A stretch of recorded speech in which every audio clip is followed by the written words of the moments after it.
reason kung bakit makikita mo that will give us the reality sa mga nangyayari sa mga relationship ngayon is that they are outside. Nakikita natin that it's because of the reason that they are outside the measure of the author of relationships. Mga kapatid, in marital relationships, tingnan niyo po, anong sabi ng Biblia? Matthew 19:6. Very familiar. What therefore God had joined together, let not man put asunder. Yet, people are still trying to make a way of separating those who are in marriages. Instead of looking away to fix the marriage, mas pinaplano pa kung paano i-give up ang marriage. You see, kaya nga po makikita natin mga filosofiya ngayon. Ano yung mga maririnig natin sa mga sikat na tao pang kinikilala? Ano yung makikita natin? Sabi nung iba, marriage is just a piece of paper for me. Yan na lang. Yan na lang, ganyan na lang bukababa. You see, nagiging status symbol na lang para daw sa kanila, kaya hindi na mahalaga kung magpakasal kayo o hindi. You see that, Brennan? Kaya ko po sinasabi yan, mga kapatid. Alam niyo po ang mga nagiging impluensya kung hindi tayo magiging aware dyan. Alam niyo po kung ano madadamay? Not only the marital relationship, but the parental relationship. Ano po ang ibubungan ito? Anong ibubungan ito?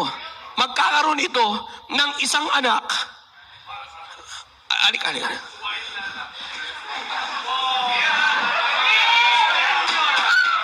Magkakaroon ito ng isang anak na ano? Ang alam din ay manira ng relasyon.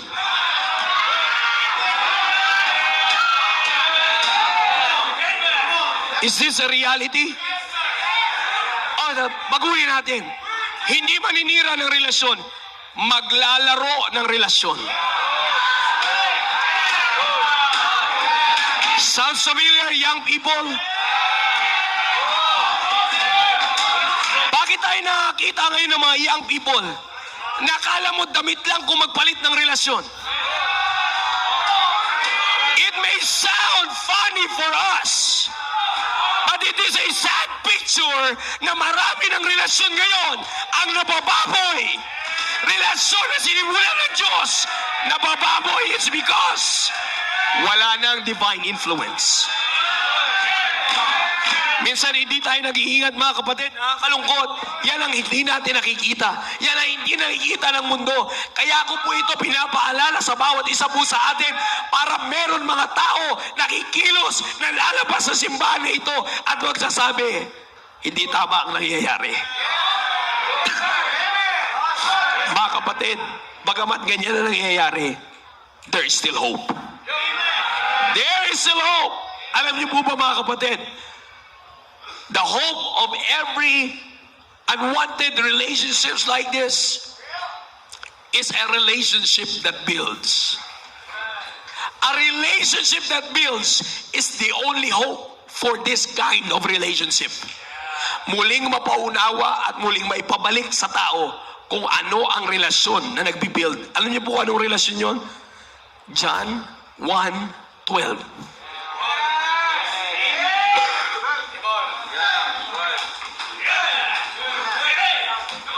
Baka masyado tayo nag-iisip ng malalim. In fact, kaya tayo pinalalayo ng dyablo para malunod tayo sa mali at hindi na natin makita, dito pala sa ibabaw. Ito lang yung solusyon. John 1:12 lang ang solusyon. Balikan niyo, mga kapatid. The hope is the salvation. The hope of this ruined relationship is the salvation. Bakit? It is the key for the restoration of our relationship with our Creator. Mga kapatid, maliwanag yung sinasabi ng Biblia in Romans chapter 5 verse number 10. Romans chapter 5 verse number 10. For if when we were enemies, we were reconciled to God by the death of His who? Of His Son. By the death of His Son, much more, being reconciled, we shall be saved by His life. Another passage, 2 Corinthians chapter 5, verse 18.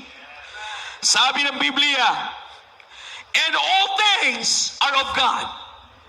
Naalala niyo po yung sinabi ko sa inyo kanina? We are God's creation. God owns us. You see, all things are of God, who hath reconciled us to Him, to Himself, by whom? Jesus Christ, and hath given to us the what? The ministry of reconciliation. Now, bakit ko po binibigay sa inyo mga talatang ito? It is because for us to understand na ang relationship na magbibuild, ang makakatulong na relationship ay yung relationship natin sa Diyos. Babalik at babalik tayo sa pundasyon. Kung ano yung pundasyon, yun din yung relationship na makakatulong na magbalik sa atin sa tamang relasyon. Sino yung dahilan ng pagkakaroon ng pag-reconcile ng ating relationship? Jesus Christ. Sino si Yesu Cristo? Siya yung ating tinanggap na tagapagligtas. At sino? Panginoon ng ating buhay. He is our Savior and Lord, except the Lord build the house. Except the Lord build our relationship back to God. Except the Lord build the relationship of these two and the children to their parents, everything will be in vain. Kaya ako po binabalik sa Panginoon Jesucristo dahil wala nang iba. Hindi gobyerno ang mag-aayos.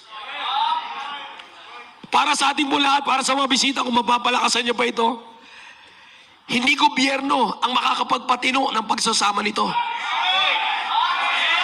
Hindi gobyerno ang magpapaayos ng relasyon ng anak sa magulang. No! No! It is our relationship with God that will once again build this and build this.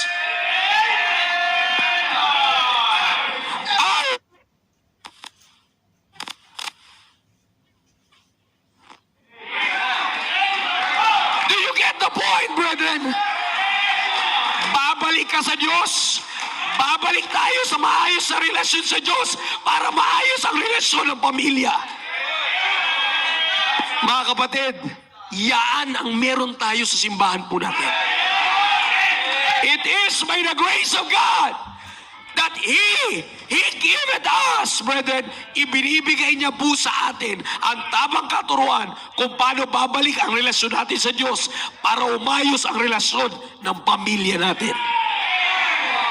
Except the Lord build this, everything will be in vain. What I'm trying to simply try to tell you, brethren, is this. Bago tayo magtapos.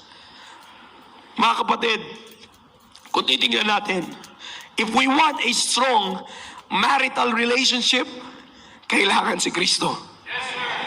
Ephesians 5:21, maliwanag sinasabi ng Biblia. Open your Bibles. Marami tayong bubuksan talata. Ephesians chapter 5 verse 21. Marital relationship, husband and wives, listen to this passage once again. Submitting yourselves one to another in the fear of God. In the fear of God. If you're not going to submit yourselves in the fear of God, there's no strong marital relationship. If you want a strong parental relationship, Ephesians chapter 6 verse 1 to 4. Children! Children! It doesn't matter kung ikaw ay teenager na o ikaw ay nagtatrabaho na. I'm talking to you, children! Anak ka pa rin. Huwag mo sasabihin na kumikita ka na ikaw na may hawak sa leeg ng magulang mo. Anak ka pa rin.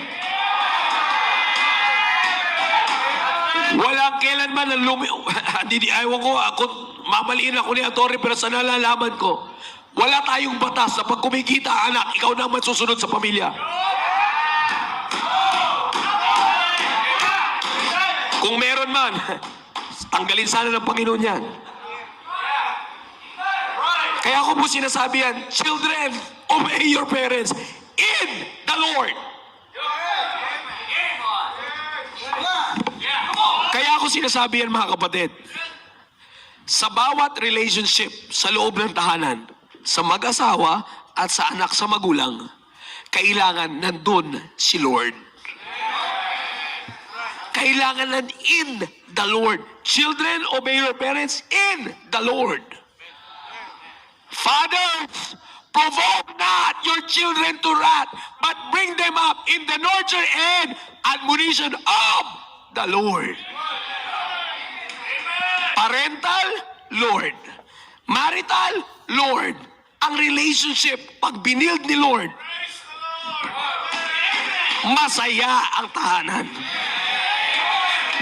Kahit na wala ka sa two-story house, kahit na wala ka sa bahay na may swimming pool, kahit na walang aircon ang bahay nyo, but if the Lord builds the relationship in the home, masaya kayong magkakasamang pamilya. Masaya ang mag-asawa, masaya ang mag-ama at mag-ina, masaya ang relasyon ng pamilya. Mga kapatid, napaka-importante nito. Sa pagtatapos natin, mga kapatid, let me remind you, there's no perfect relationship. But, there's a biblical relationship. Walang perfect relationship, pero may biblical. Oh yes, magkakasala si tatay, magkakasala yung nanay, magkakasala yung anak. But still, kapag magsasubmit yan ulit kay Lord, ayos ulit ang relasyon niyan. You see, no perfect relationship, but there's a biblical relationship that will only be achieved pagka ang Diyos ang magbibuild ng relationship. Brethren, let's prioritize. The point here is that let's prioritize our relationship with God. Para sa mga tatay, lagi niyo pong naririnig kung kayo'y sumusubaybay sa Baptist Lunch. Huwag kang mag-ubos ng mag-ubos para i-provide ang physical needs. Tandaan mo, ang i-prioritize mo yung spiritual needs. Kanina pinakita ko po sa inyo sa Sunday School. Anong prioritize ni Solomon? Wisdom and knowledge. Hindi niya prioritize yung physical needs. Pero nung prioritize yung spiritual needs niya for the Israelites, anong ginawa ng Diyos? Ibinigay sa kanya abundantly ang physical needs. Fathers, same thing. Minsan hindi na tayo nakaka-amen dyan kasi para sa atin imposible. Uulitin ko lang. Ang nagpapapasok sa iyo tuwing umaga, hindi ikaw at yung alarm clock mo. Sinasabi ng Diyos, sige bangon ka, buhayin mo pamilya mo. Huwag niyong kakalimutan yan. Kasi pag sinabi ng Diyos na mukhang pakiramdam mo ikaw na nabuhay sa pamilya mo, stroke. I'm not trying to threaten you, but I'm giving you the reality. Baka nakakalimot lang kayo. Kaya nga, except the Lord build the house, mapapagod ka rin. Kayod ka ng kayod. Naririnig natin madalas, kayod ka ng kayod. Pinrovide mo lahat. Tapos yung lalaking mong anak nagpakilala sa'yo. Sirena pala siya. You see, it's in vain. I'm not trying to give that just for the sake of fun, but that's reality. Nakikita lang natin ngayon, tanggap na ng society. Pero kailanman, hindi yung katanggap-tanggap sa Diyos. Whether those fathers accept it or not, masakit sa dibdib nila yon. You see, hindi lang yan, illustration lang yan mga kapatid. Except the Lord build the relationship, they labor in vain that build it. Kaya ko sinasabi yan sa inyo rin ng mga young people na nandito, yung relasyon nyo sa magulang nyo, magiging maayos yan, ayusin yung relasyon nyo sa Diyos. Kung hindi natin pwede sabihin mga kapatid sa pagtatapos, hindi tayo pwede magsalita, maayos ako sa Diyos, pero hindi ka maayos sa magulang mo. No way. Maayos naman ako sa Diyos, pero hindi kayo ayos mag-asawa? No way. Mga kapatid, ipakita natin, tayo binayayaan ng Panginoon ng pagkakataon na matuto sa mensaheng ito. Naway magtulong-tulong tayo sa panalangin at sa gawa na maipakita natin sa ating bansa na may pag-asang magkaroon ng maayos na relasyon.